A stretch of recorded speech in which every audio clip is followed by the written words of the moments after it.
Hey guys, welcome to It's Tool Time, episode 7. Today we're going to talk about carbs and when you'll see results.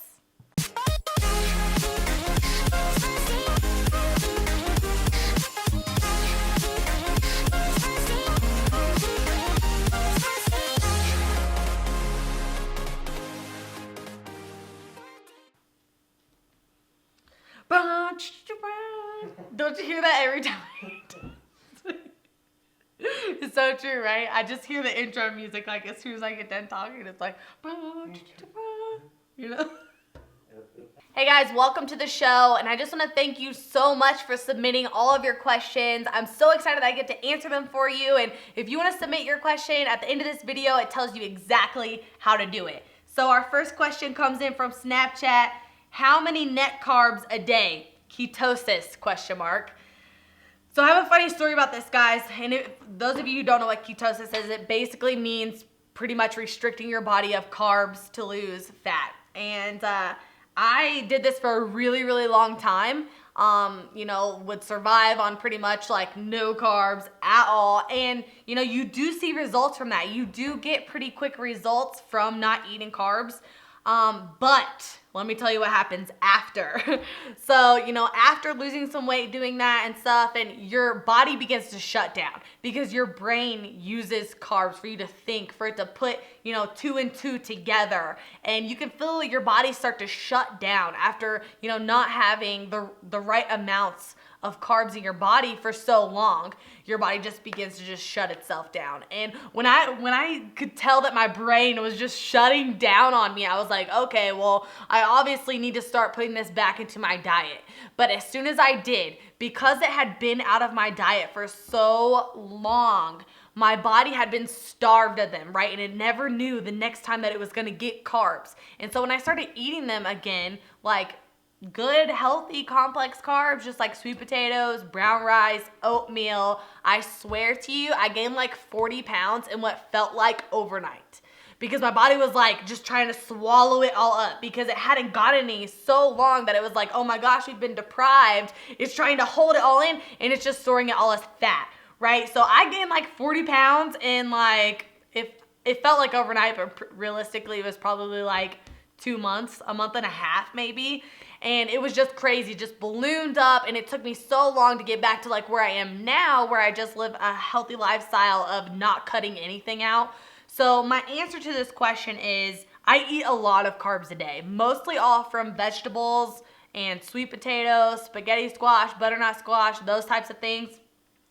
But my answer to the ketosis question is I do not recommend it because yeah, you will get good results in the short term, but long term it destroys your body. It literally destroys it and it's not worth it. So just take the little extra time that it will take to have all 3 food groups in because you'll feel better. Your brain's actually gonna function. You're not gonna be a zombie and you're gonna feel really good. But as soon as you start cutting them out, you can tell a difference. So, you guys that have tried this before, you know how irritable you are. You know how crazy you are. You know how many crazy cravings that you have. And that's all a result of your brain thinking that it's pretty much dying. So make sure you keep those carbs in your diet. Don't cut them out no matter what you do or who tells you to do that. You don't have to. It's not a big deal. You just might have to take a couple extra weeks to get to that goal. But trust me, in the long run, it's totally worth it. Next question. I want to lose 30 pounds, but I don't like fruits or vegetables. How do I lose weight and what should I eat? Snacks, meals, etc. So the funny thing about this is when I first started losing weight, I said the exact same thing. I was like, I don't like vegetables, I don't like eggs, I don't like chicken, I don't like broccoli, I don't like cauliflower, I don't like sweet potatoes, I don't like eggs. So what do? Right? And the truth is, I don't like fish, I don't like tuna, don't like salmon, none of that stuff. And a person told me, you just need to get over it. You need to get over it. Your taste buds will change. You're used to eating cheeseburgers and cheesecake. And so obviously vegetables are going to taste a little different compared to that. And I could just tell you, like, I couldn't even smell tuna without like thinking I was gonna throw up. And now I eat it all the time.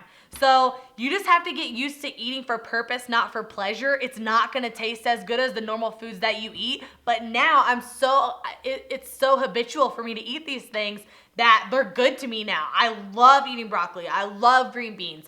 Egg whites are probably one of my favorite meals. You know, sweet potatoes I eat all the time. You guys see that. And I just wanna, challenge you to eat those foods for long enough that your taste buds change, right? They do change. And once you see results from what you're eating and you realize, okay, well, it's not as bad as it used to be, right? It's not as bad. And then all of a sudden it turns to, okay, this is good. I like this. Find seasonings that you like. All the Mrs. Dashes. Start using Bragg's liquid aminos on everything. Use hot sauce.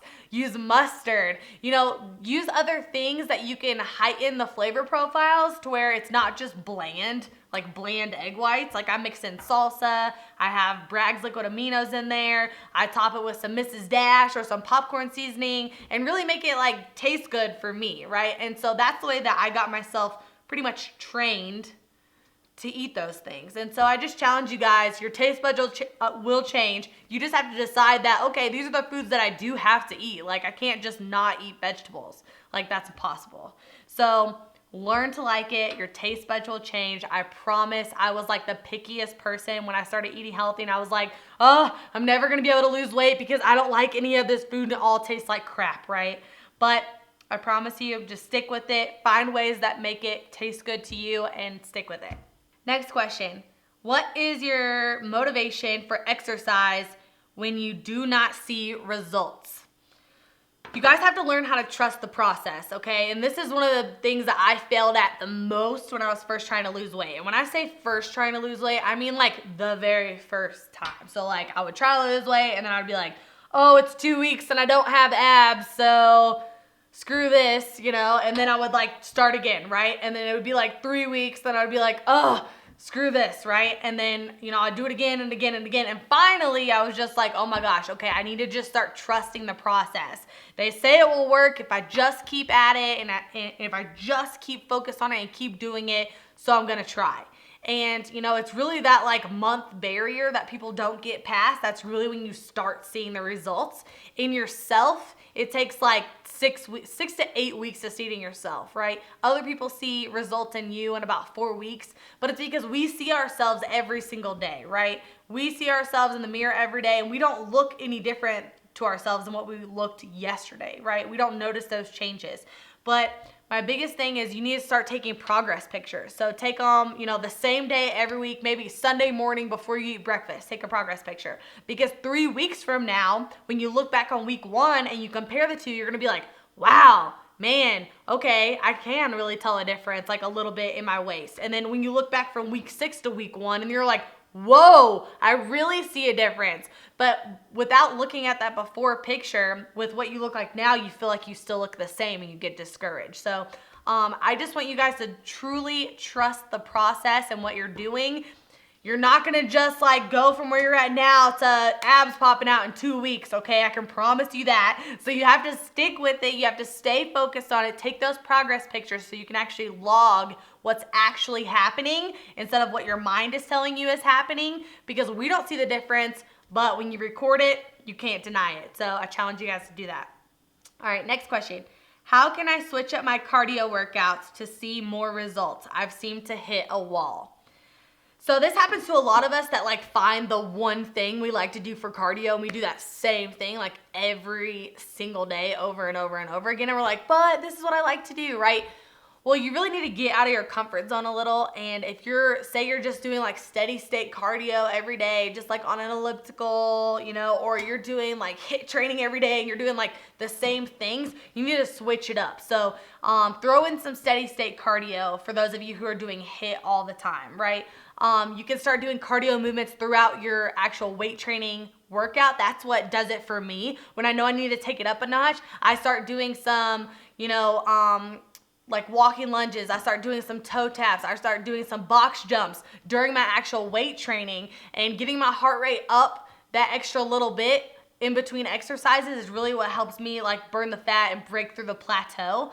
If you guys are walking on the stair mill at the same speed every single day, you need to crank that sucker up to 10 and start running on that stair mill. If you're on the treadmill and you're just running for miles, then you need to bring it back, bring up the incline, slow it down, do something different, because our bodies are extremely smart, all right? There is a such thing as muscle memory, and it gets used to what you're doing, and then it's not hard for your body anymore. So you truly need to push through that plateau. You need to push through what you're doing and make it hard for yourself again. Challenge your body, because your body thinks that it's got the upper hand. It's like, oh, we figured her out. We know what she's gonna do. So it's already prepared because it doesn't want to let go of that excess fat, right? It thinks it's saving it for something. It thinks it's always starving. So you have to learn to trick your body. Start changing it up, doing jump rope in between sets, or sprinting around the gym in between sets, and just challenge yourself to try something new and really push your body.